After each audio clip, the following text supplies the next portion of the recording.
So most of us know how to scan a document into digital form. But what if I told you there's a way to scan your document and then edit what you scanned after the fact? I'm going to show you how to use Google Apps to scan a document and then turn it into an editable text. So stay tuned. So to get started, we're going to open up the Google app.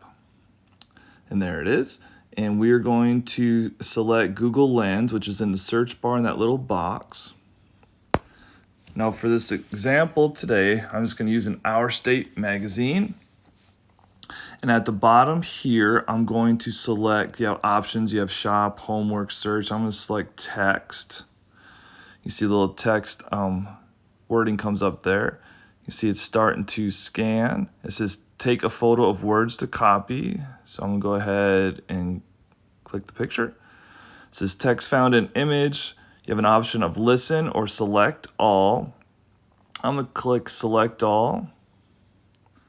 Then you have some more options of copy text, copy to computer, and I'm going to select copy text. It says text copied.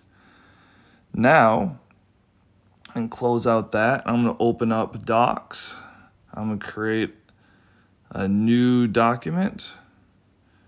And we'll just put example here for the title. Create.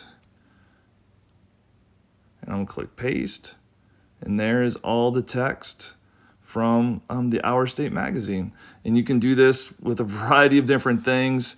It just comes real in handy as a teacher if there's something you want to go over with the kids. Hopefully you find this useful in how to use the Google app to scan a document and turn it into an editable text. Now, besides putting your scanned document into a Google Doc, you can put it into Microsoft Word, the Notes app on your phone, whatever document type app you have on your phone, you can scan it into any of those apps. So it's just not for Google Docs. Thank you for watching. I hope you're able to use this tool and making your life as a teacher a little bit easier. I would appreciate any subscribes or likes. Until next time, there's a bunch more educational videos and timers coming soon.